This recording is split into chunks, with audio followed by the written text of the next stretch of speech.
Sahabat Kompas.com, kalian tahu nggak sih kalau tenaga honorer bakal dihapus mulai akhir tahun 2023? Tenaga honorer bakal dihapus karena pemerintah akan melakukan rekrutmen secara outsourcing. Rekrutmen secara outsourcing ini sudah tertera dalam surat edaran Menteri Pan-RB tahun 2022. Di dalam surat edaran itu tertulis bahwa instansi pemerintah yang membutuhkan tenaga lain dapat dilakukan melalui tenaga alih daya. Nah, status tenaga alih daya ini bukan merupakan tenaga honorer.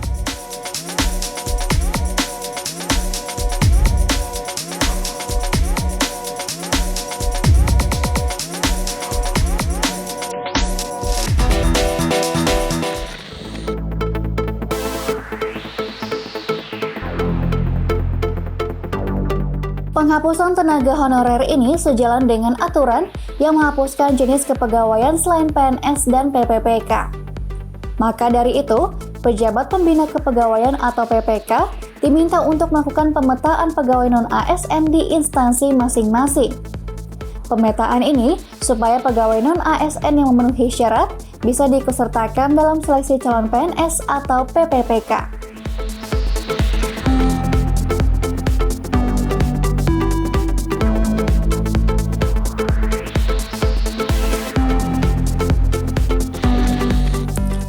Tapi sebenarnya kenapa sih tenaga honorer ini dihapus?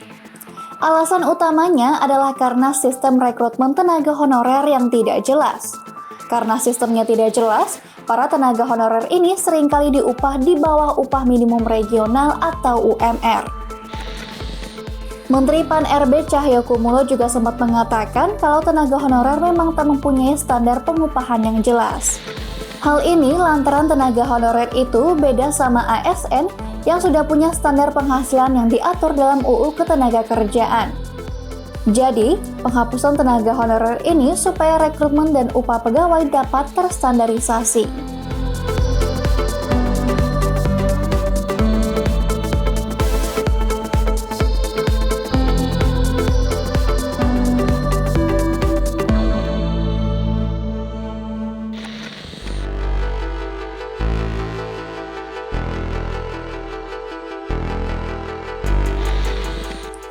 Terus gimana dong nasib tenaga honorer nantinya?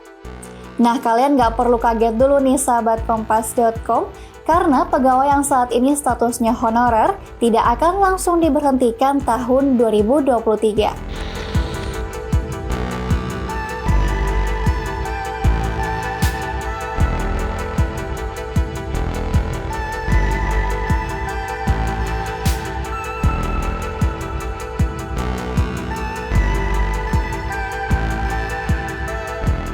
Selain itu, pemerintah juga mendorong tenaga honorer untuk ikut dalam seleksi calon ASN. Nah, seleksi ini bisa diikuti melalui jalur calon pegawai negeri sipil atau CPNS atau pegawai pemerintah dengan perjanjian kerja atau PPPK. Tapi harus tetap disesuaikan dengan pemenuhan syarat individunya ya, sahabat Kompas.com.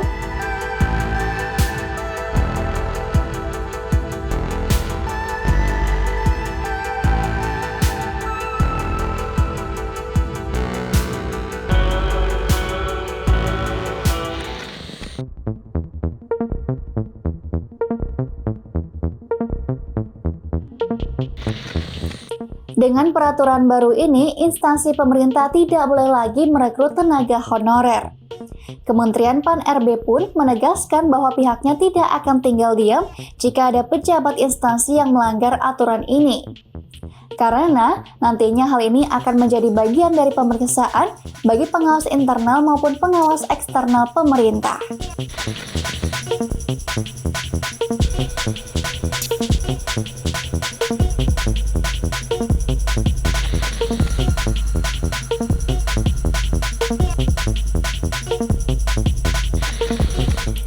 Menanggapi peraturan baru ini, penjabat Gubernur Banten Al Mukhtabar mengaku belum memiliki solusi.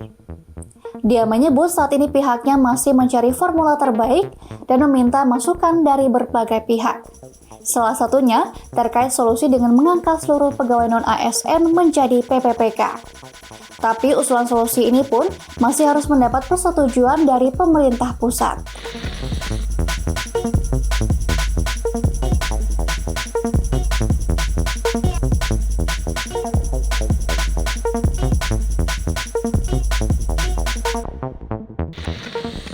Di sisi lain, Wali Kota Tangerang Selatan Benyamin Daphni sudah menugaskan dinas terkait untuk berkonsultasi dengan pemerintah pusat. Pasalnya, saat ini ada 5.000 hingga 7.000 tenaga honorer di wilayah Tangerang Selatan. Benyamin pun menyebut para tenaga honorer itu bisa beralih menjadi PPPK.